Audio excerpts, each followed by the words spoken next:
I'd like to welcome back to Fade to Black our good friend from over the pond, David Icke. David, good morning. Morning, Jimmy. How are you, my friend? I'm good. I'm very good, actually. Despite the world, I'm very good.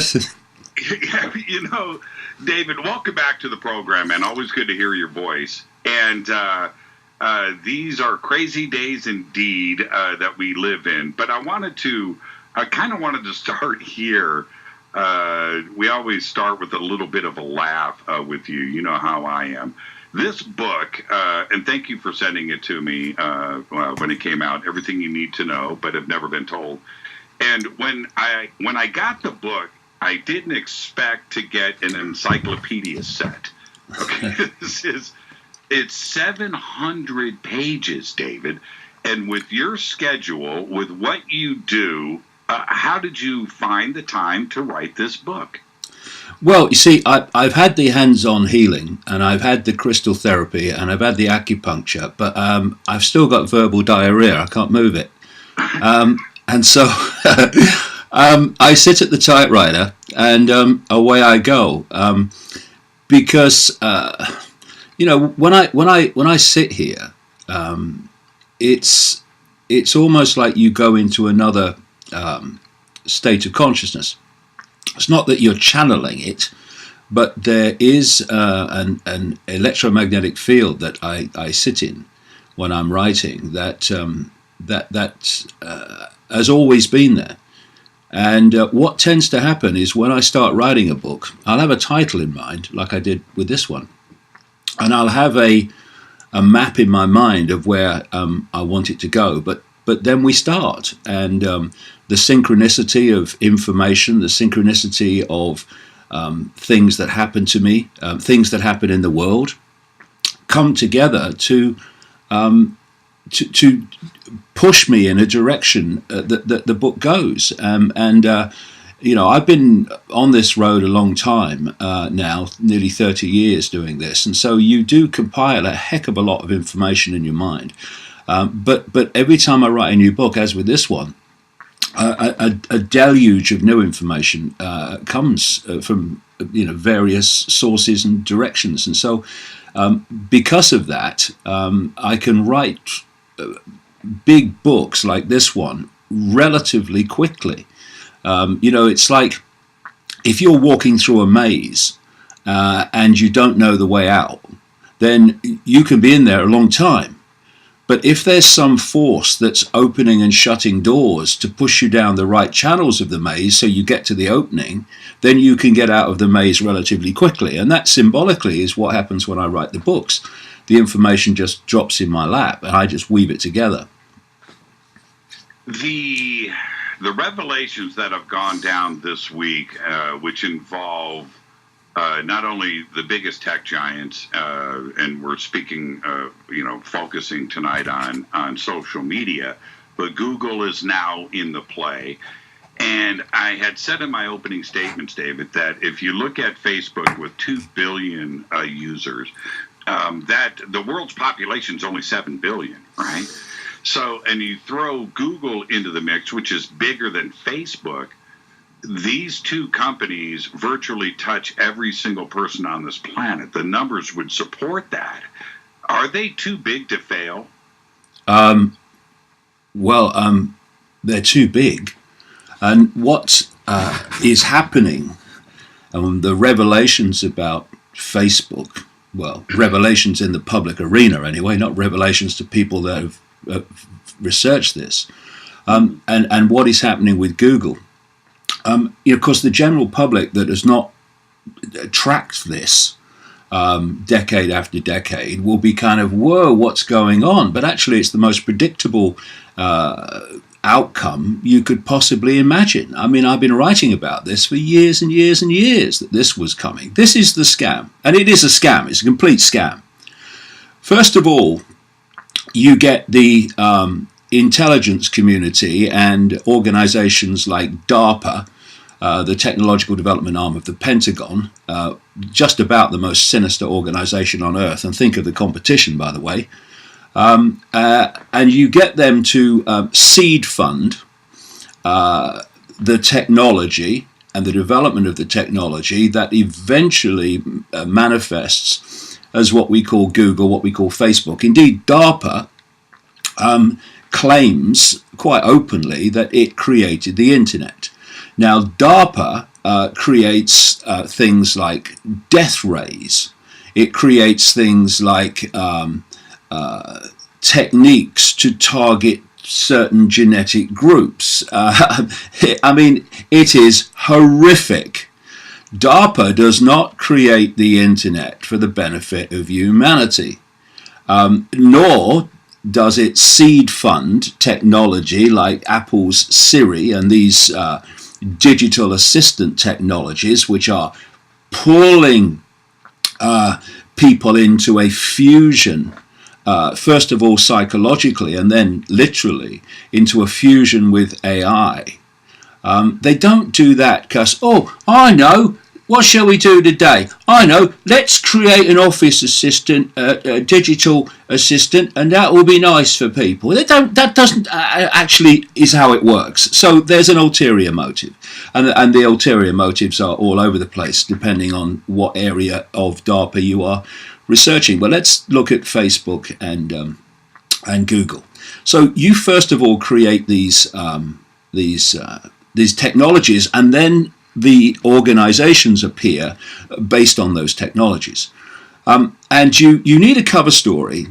So the usual cover story is a geek and a garage. That seems to be the usual cover story. I think they ought to get more inventive, or we might realize it's all a scam. Right. And eventually these organizations, these social media platforms, these search engines, well, this search engine, Google, dominates the market fantastically. They appear. And then as they appear, funding is never an object. Money just comes when they're needed. And we're not talking, $10. Can you lend us $10 to the end of the week? We're talking millions and millions of pounds that seed fund these companies at a time when they have no obvious or clear direction in terms of how that money is going to come back in any kind of timescale. So they get funded. They've got the technology, now they get the funding. And then they start to dominate the market. Now, when you're trying to sell a scam, when you're trying to sell something that's really, really bad for humanity, you don't sell what it's really about. You sell a cover story again. And at the start, you have to pull people in. So therefore, don't reveal your hand about where this is really going and has always been planned to go. Put another public face initially as you're building up towards this near monopoly. So you get, oh, isn't it great? Oh, we can communicate with people all over the world. Hey, have you seen Facebook today? Oh, Facebook's great. You can say whatever you like. Oh, and Google. Oh, yeah, Google. Yeah, they don't censor you. No, it's really good. It's a search engine. Yeah. And then as you read, and this is where we are now, Jimmy, of course, and we've actually passed it. When you reach this point of near monopoly, and the figures you talk about, 2.2 billion in a world of 7.5 billion, then you have you reach the point where you can start to play your hand, the hand that was going to be played from the start, and that is you now so dominate the circulation of information. And indeed, through Google, what information you see and don't see, and of course through what they call ghost banning on Facebook, where they don't actually literally ban you from posting, but they make sure it doesn't go anywhere, so very few people see it. And the censorship now on Facebook, you start to dictate then the plan all along, what people can and cannot say and what people can and cannot see. And there was a line, a very telling line. Everybody kind of missed it, but it was incredibly apt. And it was said by the British Prime Minister Theresa May in the wake of the chemical attack or the agent attack in Salisbury in England, when she was blaming it all on Russia with no evidence whatsoever. But we're in a post-evidence, post-fact society, so who cares about evidence? Right. She said there is no alternative to the conclusion that Russia was involved. Now that's the line. There is no alternative to the conclusion. The whole way that this is going, and like I say, has been meant to go all along, is to create a situation where you hear nothing and are able to communicate nothing that does not support the official narrative of whatever subject you're dealing with. So whether it's vaccines, whether it's a political situation, whether it's an attack of gun violence, whatever, you are only going to be able to hear the official narrative. Now, of course, people's behavior comes from their perceptions. Perceptions lead to behavior. It's cause and effect, quite blatantly. Perceptions come from information received. So if you want to manipulate perception, which is what it's all about, you control perception, you control the person, you control global perception, you control the global population, then you have to control the information they receive, which is going to lead them to have the perception that you want them to have. And this is where this censorship is going. We've reached the point where I said on the internet in a video on my website last week, where Silicon Valley is now the center of the greatest concentration of surveillance and censorship power the world has ever seen. And what we saw with Cambridge Analytica was the tip of the tip of the tip of the tip of the tip of the tip of the iceberg of what happens to the information that Facebook receives. It is a surveillance operation. It is gleaning the fine detail of people's lives. And again, you've got to watch the diversion. So the diversion here is that Facebook is gathering this mass of fine detail information because they want to make lots of money targeting you with targeted advertisements. That's only one level of it. That's the cover story. And yes, they do make lots of money from targeting people because they have absolute contempt for the people that use Facebook. And by the way, the idea that the T-shirt Zuckerberg runs Facebook is a joke. He's a man-child, a little boy in short trousers who looks like a little boy lost when anything happens. You know why? Because he is a little boy lost. And so what we have is a mass surveillance operation to serve the people behind it all, which is the intelligence community and the Pentagon.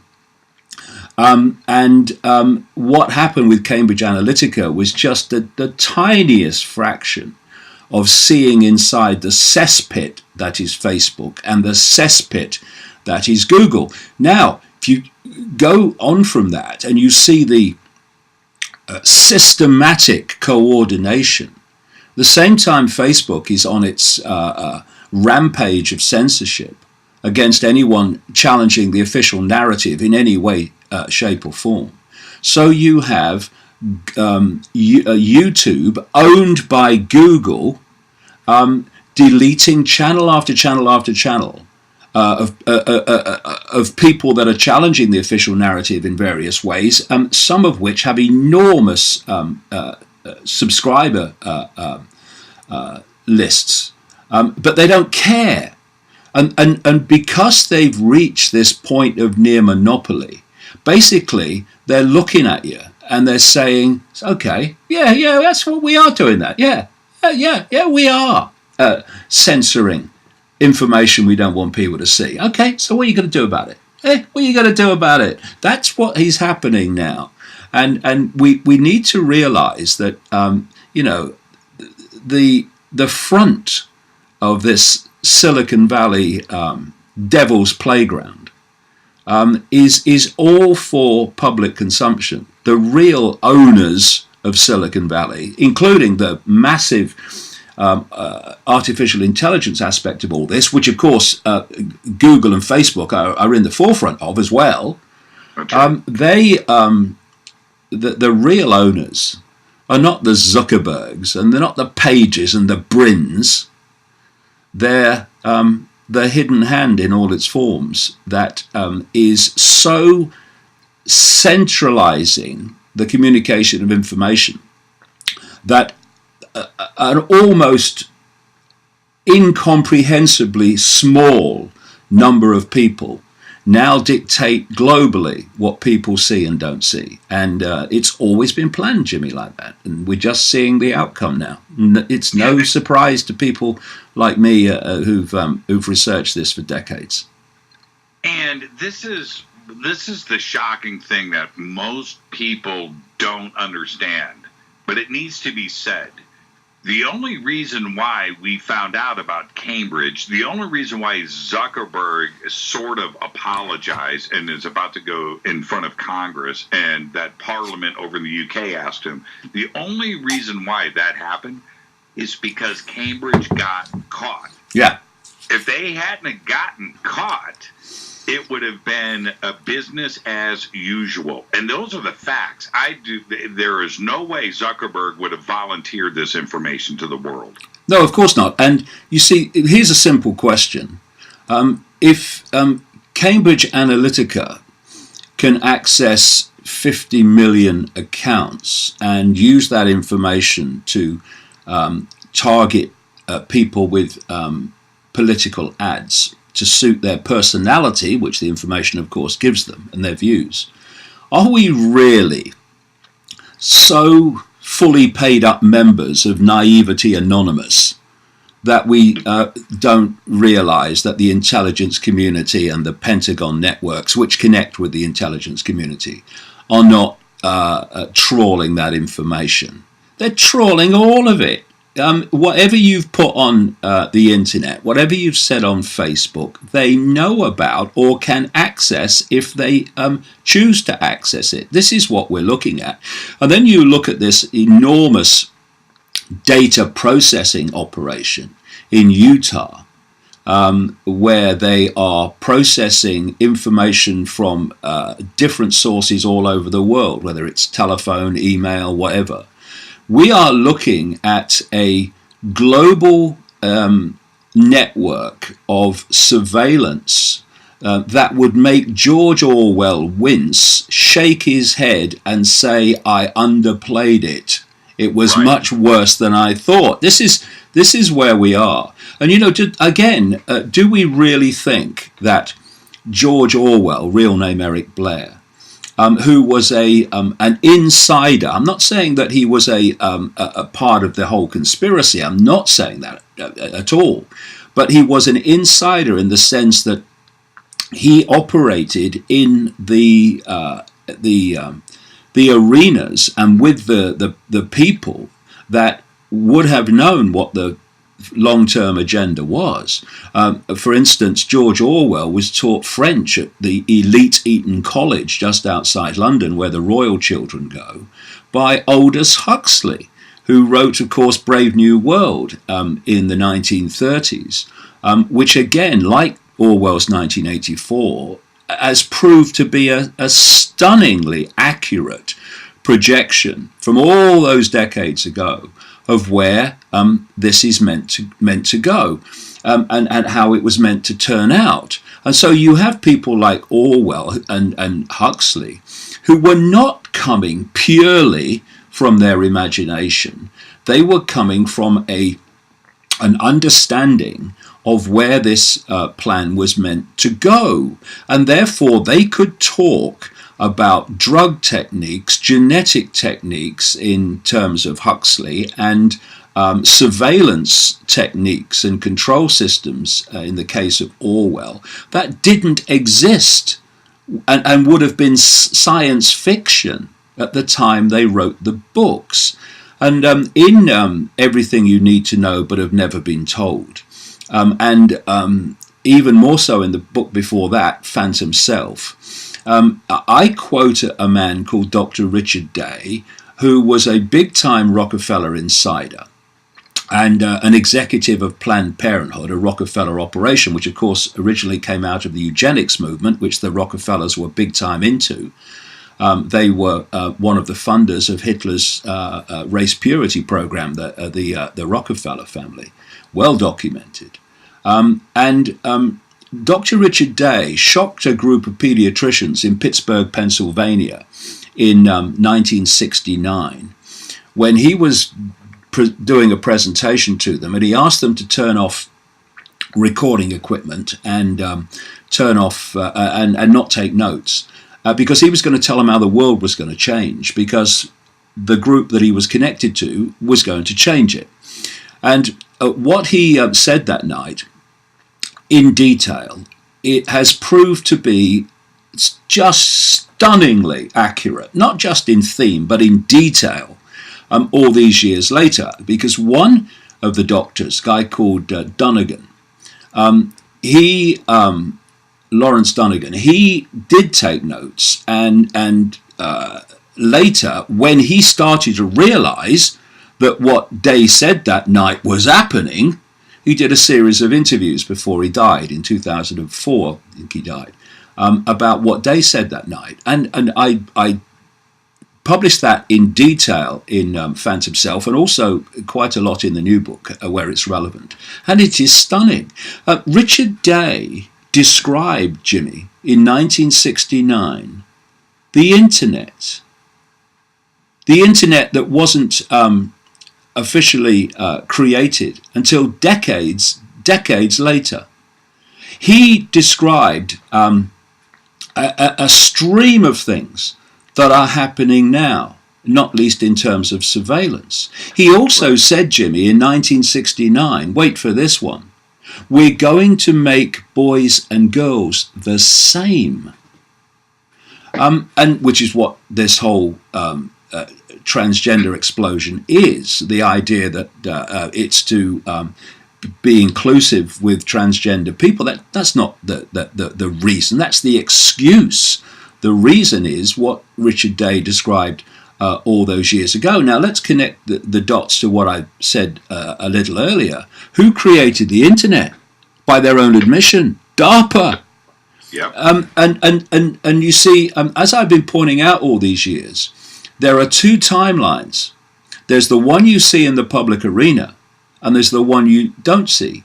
The one you don't see in terms of technological advancement is light years ahead of the one you do see.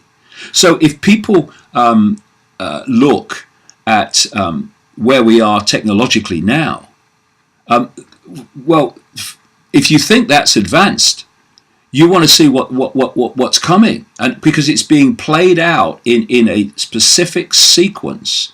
So every time they need the next stage of the technological development to take this agenda on, it appears miraculously out of nowhere. You know why? Because it was known about before. This is unfolding and being played out in a sequence, and humanity is being played like a stringed instrument, thinking that it's all random and it's just geeks in a garage coming up with this stuff just by coincidence at exactly the time that this hidden hand needs that technology to move on to the next stage. So you see, when I hear people saying, oh no, the technology will never reach this point where we can do this and do that in terms of artificial intelligence. Oh no, artificial intelligence is not advanced enough for that. No, it's not advanced enough in the public arena. But outside the public arena, it's absolutely advanced enough, and it's just a matter of playing it out. So these time scales of when artificial intelligence, for instance, will reach the point where it can take over are way out. It's much sooner than is being claimed, because it already exists. It's just a case of playing it out and finding a cover story. Oh, look, someone's developed this. Oh, really? Oh, what a coincidence.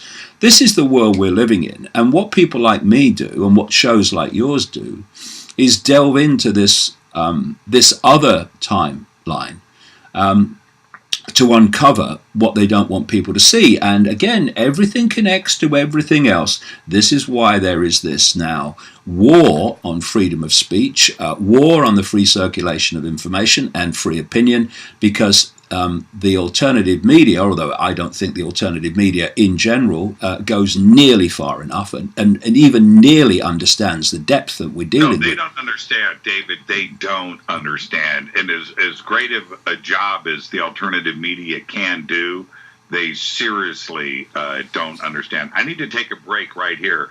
But this is the other thing as we head into the break. It's like we're setting ourselves up, David, for the biggest case of entropy ever in the history of man, right? We think it's going to get more organized and locked down. It's going to get too big, and when it falls apart, it is going to be utter chaos. Our guest tonight, David Icke. David, stay right there. We'll be right back.